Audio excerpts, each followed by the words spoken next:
天花板开始盖嘛？应该不太会吧？应该都是会从你的底基开始盖。然后相对我们家的底基的话，盖的话，你觉得要这个图，我右手边这图还是左边这图比较好？应该是左边吧。啊，然后这个就回馈一下，就是说，现在选手啊，现在选手或一般的，大家应该如果有看 NBA， 应该知道那个勇士队吧？科里现在应该很红，对不对？他超红，他颠覆了。讲真的，以我这样打，他颠覆我们真的是一个很大的冲击。就说一个他应该只有190公分左右。如果他 NBA 喜欢穿鞋子的，他可能188左右吧，187、188左右，其实还不到190。你看他的这样身手，可以在 NBA 每个这种打爆他火锅，然后三分线给你推2、3步就给你投，他不切入，切入反而他的投三分线比你的切入，比切入的那个命中率还高，对不对？因为他这样影响，或者我们现在小朋友都要走向这一块。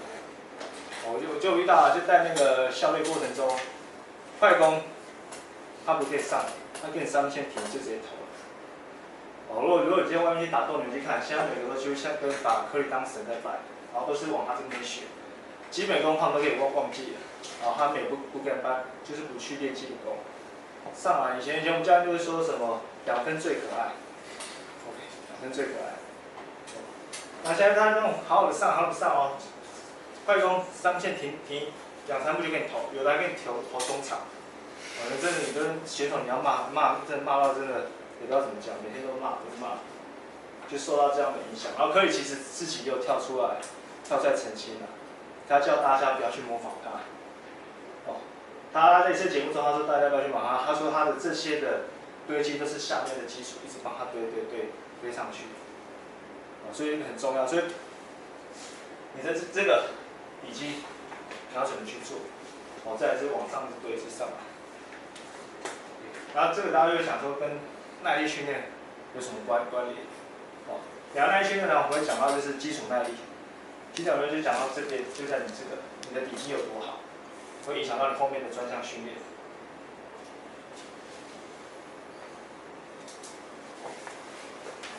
那其实我在耐力训练中，其实都给它分成有氧跟无氧这2个。来的运动过程中，就是你现在是处于一个长距离的话，有低强度，我们会开掉这路径有氧，还有可能是有氧跟无氧的路径互相开的，或者是你是用这道题，大家都知道 ATP 系统、磷酸系统，最快的，最强的系统。可是另外一系统有氧跟无氧，先进入到无氧，再来是有氧。我们怎么去？就是这个关卡，就是像有氧无氧互相切来切去。那接下来就是我们训练中就是要把你的有氧跟无氧这个关卡走顺。就比如说，我现在篮球，我就要马上动用到这个无氧跟乳酸，很快攻守一波的快攻结束之后，休息了，或还暂停，或罚球了，我应该就要进入到有氧开始恢复。为什么他有些人会到罚球出来是说很喘，几波的这种疯狂转换之后还是真的喘。他们把这系统走顺是很重要的。好，现在我们就会往能量系统嘛，能量系统大家都知道有3大，应该都知道，磷酸系统，跟俗称我们讲的乳酸系统，还有那个有氧系统，这3大能量系统。其实记住哦。因为对能量系统的话，大家都觉得说，我现在在练有氧，我现在在练无氧，我现在在练什么有氧就是乳酸系统这些。可是其实3大能量系统它是同时并行，同时在进行的。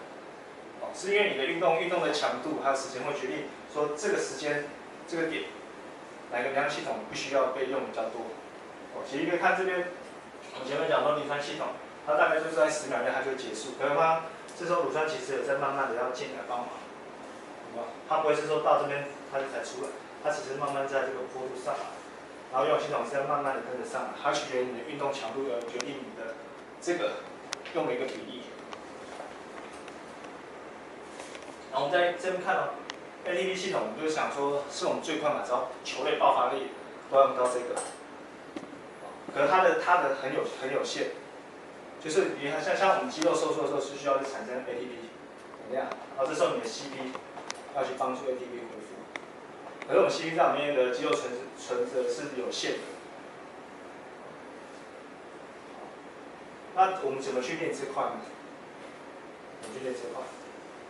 大家觉得，如果今天我要练磷酸系统，大家觉得要怎么去练？如果是球类，像我篮球的话，我就是以我的专项就是 ATP-CD， 我的专项耐力就是要练这个。那觉得如果抓住它的10秒内的话，我要怎么去练这个？例如冲刺就是10秒内。对，那距离耶？就是10秒钟的距离。对，距离也是一个关键，不可能叫他冲个100公尺10秒内，不可能，对吧？不可能的，对吧？不可能。大概10秒内了不起40秒。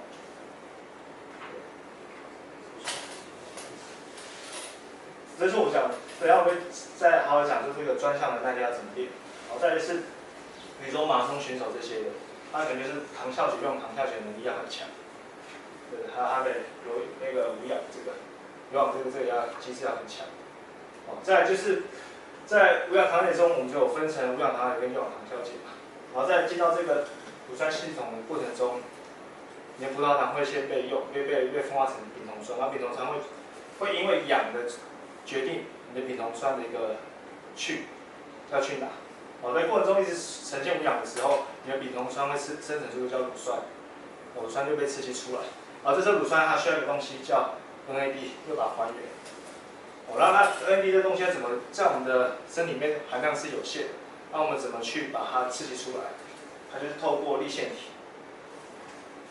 大家知道粒线体吗？它是我们一个细胞的一个发电厂，透过粒线体去把它丢出来。因为我们就是要把那个有氧扛跳点这个路径走得很顺的话，就必须说丙酮酸出来了，好像有无氧，然后这时候要去刺激乳酸，然后乳酸就会吸到那个粒线体，粒线体就丢出那粒出来。赶快提供你这个能量，所以必须要把这个，如果今天无氧扛跳解比较重的一个项目的话，可能就是要把这个无氧扛跳解这个路径走得非常顺。好，刚才讲的，如果是丙酮它是有氧，它就会去走都要用路线去走，然后会变成乙烯辅酶 H 去一些经过很多一些化学分子，然后再产生能量。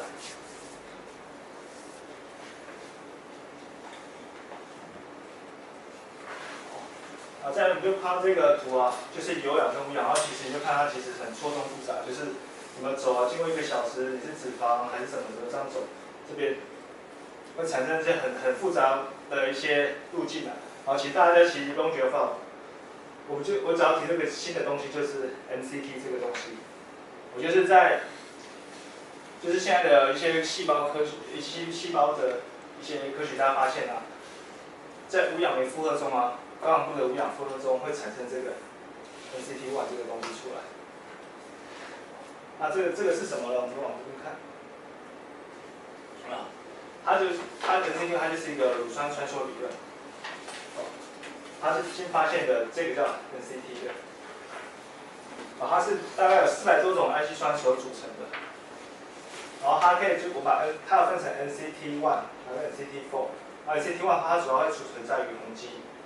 NCT4 会储存在于白肌。那这个简单化，你把它想做，如果今天你去上班的时候在一大早上班，大概8、9点的时候，如果你是坐捷运的话，你会发现人潮非常多。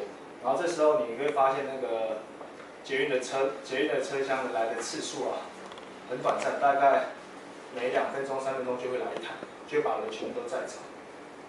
可是发现，如果是大概过后之后10点后，它每班都在5分钟才会来，我就来得很慢。好，这个把想说，今天你运动的时候，你的强度一拉高，你乳酸就把想说是我们刚刚讲一大早的很多就开始乳酸一直开始跑出来。好，跑出来之后，这个你就把它想象成是列车，然后在我们这个尖峰的时候，车子就把它出来，把这些乳酸全部载走。OK。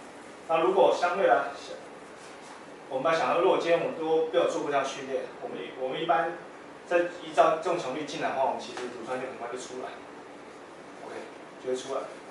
然后可是经过我们刚刚讲的这种高强度训练之后，会增加到你的 NCT1， 这个是，所以你在高强度的时候，你的乳酸生成就会变得比较少，就是有这个东西出来。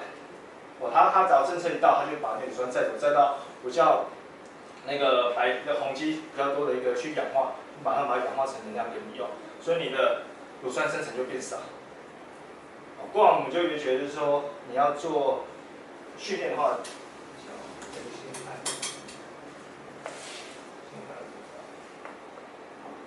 现在目前呢、就是训练都是走向高强度间歇嘛 ，HIIT 到 HIIT， 然后或者是像我们刚才说的，如果今天没有时间练，就是做这个。OK， 然后在这个过程中啊，我们以前会以往说自然的对照图，我们长期就是做一个低强度的话，可以达到这些效果。可我们发现说，现在来说做在20分钟、30分钟，你做一个 HIIT 这种高强度间歇，也可以达到那种效果。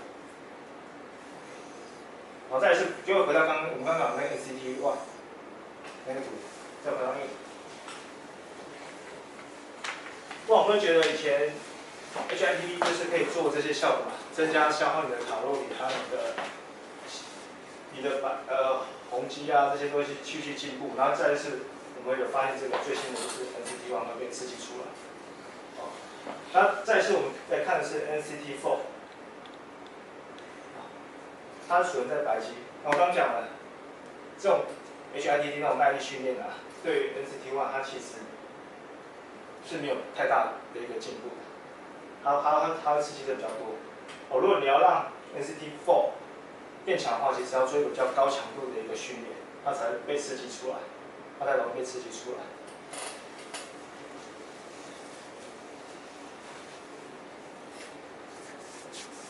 好，我们又回到这张图了，就是我们在上的时候是有讲到，是说一个运动负荷生物的一个示意。